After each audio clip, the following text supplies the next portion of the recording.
In this edition of film, oh Lord.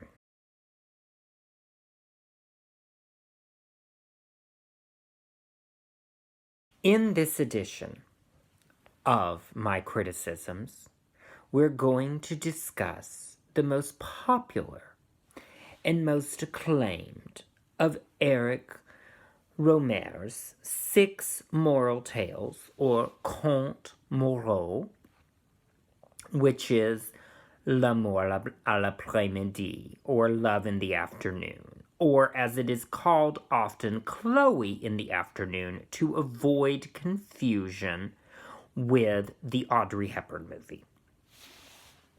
So, this movie, which is generally regarded the most effective and most watchable of all of his 6 moral tales, is that it is quite arresting and quite affecting, except for one glaring issue. His hair is unbelievably bad. Ça te fera du bien. Excellent, tu ne crois pas? Pour toi, c'est facile. Tu vis entouré de jolies filles qui ne rêvent que de tomber dans tes bras. Chester the Molester bad. Hors du lieu et du temps où je vis. Mais je ne pourrais pas lire si j'étais seul dans une cellule au mur nu. J'ai besoin d'une présence physique. So bad it goes against the definition and story of his character. And before you think that I am just sounding like Suzanne Sugarbaker. About Lolita's elbows, huh? They were flawless. Men always have those scaly patches. Well, maybe he uses an eczema. I have broken this down thoroughly as to why his horrible hair is terribly offensive. So, the primary plot of the movie, in such that there is one, bad joke about French films with no plot. But no, this one does have a very effective plot. And it is about Frederic. Le petit frère, tu peux me baiser doucement. Not to be confused with Frédéric in Les Biches. Peur.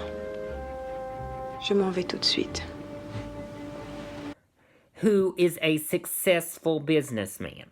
Now, what he actually does is beyond me and apparently everyone else when I do the research, because all we get is businessman. And the reason why is, speaking of designing women, their 7 years of sitting in a showroom yakking would make them titans of productivity, ready for Alfred P. Sloan to create a case study of them compared to Frederick at work. He has coffee, and he talks to his partner, and then he sort of stares and looks at things, and then he has more coffee. Activity, that is a whirling dervish compared to the afternoon that he just takes completely off. Je rêve que je les possède toutes, effectivement. Depuis quelques mois, j'aime à me complaire à mes moments perdus dans une rêverie. Now, he's apparently making tons of money because what he does, and this is where the hair thing gets really offensive, is goes out and does luxury shopping. And when I say a lot of shopping, I mean a lot of shopping. I decided to prove my point to do an experiment. So, in the 80s, as everyone knows, there was a trope of films produced by the studios all about Beverly Hills.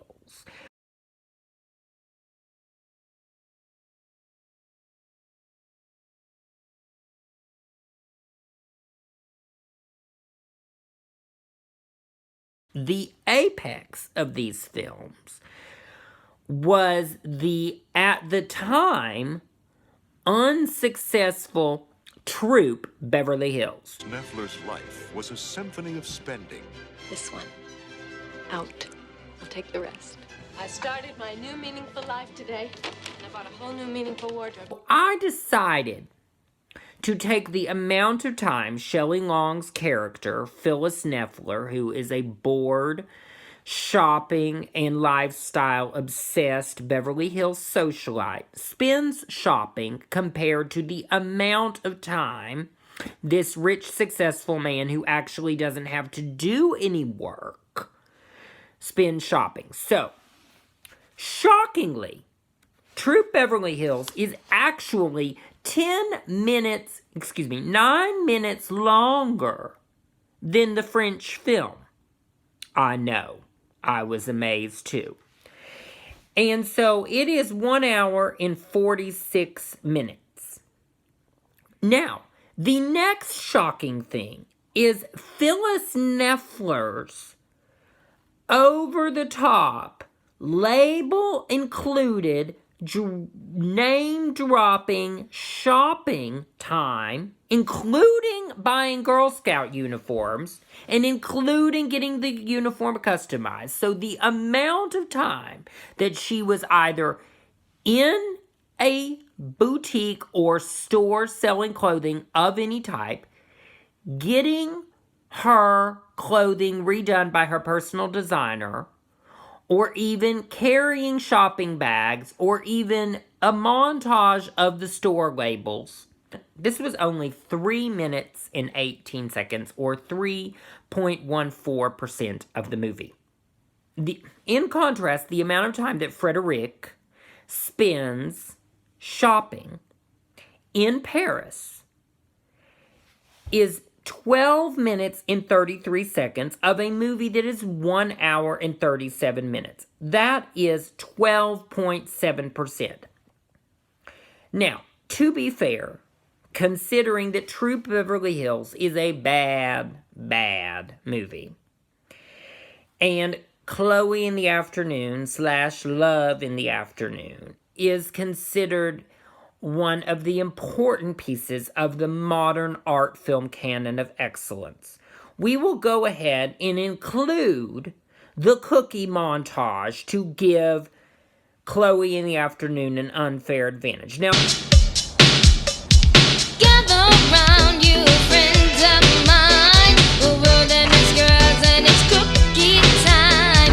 We work hard and we lay bare. So buy a box and do your share.